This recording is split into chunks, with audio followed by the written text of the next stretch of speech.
चुनाव हो रहे हैं और उसमें आकर के अगर अपनी बात कर रहे हैं और ये पक्की बात कर रहे हैं कि अगर सरकार हमारी आती है अगली बार तो निश्चित रूप से इनकी सब जायज मांगों का हम समर्थन करेंगे और इनके साथ खड़े रहेंगे। हालांकि इसकी संभावना कम है, पूरी इसलिए संभावना है। मुकेश जी देख लीजिए, आपको घोषणा करने में कोई संकोच नहीं हो रहा है। संकोच नहीं, पूरे नहीं, हम तो पूरी बात कर रहे हैं। कांग्रेस गवर्नमेंट ने कभी भी, जबकि इनकी मांगे 2007 से चल रही है, कांग्रेस गवर्नमेंट ने कभी भी इनकी मांगों को मानने के लिए या इनकी मांगों के ऊपर विचार करने कोर्ट का फैसला बाद में आया है। उनकी मांगों, कोर्ट के फैसला मतलब नहीं रख रहा है, मतलब रख रहा मांग पत्र और सरकार कि इनको लाभ दिया जाना चाहिए। मतलब ये नहीं रख रहा सेवा नियम साफ-साफ कह रहे हैं। क्या सरकारें कोर्ट के फैसलों पे चलेगी?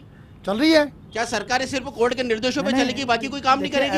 हमारा ये कहना है कि कोर्ट से बड़ा तो कुछ है ही नहीं ना भाई।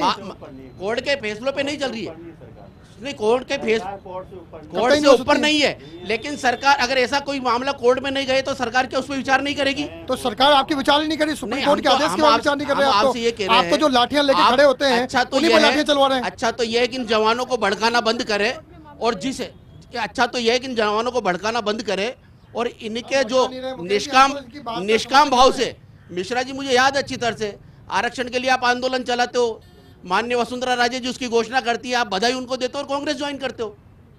आप बधाई माननीय वसुंधरा जी को देते हो, इस बात की दी जाती है कि साहब फैसला करेंगे और ज्वाइन कांग्रेस करते हो और उन्हीं मुद्दों के लिए सरकार का विरोध करने का। अगर आरक्षण की बात करें तो मुकेश जी मैं आपसे ये कह रहा हूँ राठौर साहब, आपकी मांग के ऊपर माननीय राजेंद्र सिंह जी राठौर साहब के नेतृत्व में कमेटी सरकार गठित कर चुकी है। अगर आपके प्रति सहानुभूति के भाव नहीं होते तो सरकार इस प्रकार का कदम नहीं उठाती। हम वापस आपको लटका के रखने का प्रयास नहीं करना चाह रहे हैं। सरकार निश्चित रूप से इसके ऊपर बहुत जल्दी राठौर साहब की कमेटी निर्णय लेगी और आपके भविष्य का अच्छा फैसला होगा। चलिए मेरा अगला सवाल आपसे है राठौर साहब, आपसे मेरा सवाल है, आपका संगठन भी वहाँ पर मौजूद था, इनका सीधा सीधा आरोप था कि अन्य संगठन वहाँ घुस रहे थे, सिर्फ होमगार्ड ही नहीं थे, विपक्ष भी आ रहा था, फिर सहानुभूति की बात हो रही है लाठियों के साथ। देखिए ये जो अभी मुद्दा है होमगार्ड का, यहाँ पे होमगार्ड से संबंधित बात हो, पार्टीबाजी नहीं, कांग्रेस की भी सरकार रहती है, बीजेपी की सरकार रहती है। आप लोगों ने लाठियाँ हर आदमी पे बरसाई। हम इस बात का सबूत देते हैं कि हर सरकार जिसकी भी रहती है उसमें लाठियाँ जरूर बरसती है। और अपनी मांगों को लेके अगर आदमी कोई संगठन आता है, हमारा ये चूँकि कर्मचारी महासंघ एकीकरण से संबंधित होमगार्ड का कर्मचारी संघ है, इसलिए हमारा दायित्व था कि इसमें मध्यस्थता सरकार और संगठन के बीच में सेतु का काम करें। और उसमें हम जब लाठियां बरसाई गई वहीं भी हम थे और राज्य सरकार से जो वार्ता हुई उसमें भी हमारा जो होमगार्ड का प्रतिनिधिमंडल था उसमें हम थे।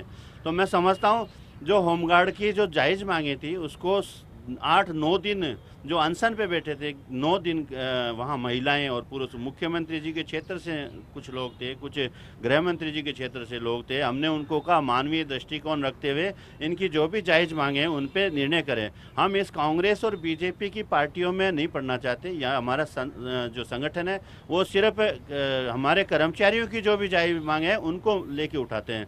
हाँ, सत्ता किसी की भी हो और हम सत्ता से लड़के जो भी लेना चाहिए, हमारा उद्देश्य सत्ता परिवर्तन नहीं होता है, हमारा उद्देश्य होता है सत्ता जो भी हो उससे लड़के हम सत्ता से लें और उस सत्ता के साथ, क्योंकि कर्मचारी एक सत्ता का अभिन्न अंग है।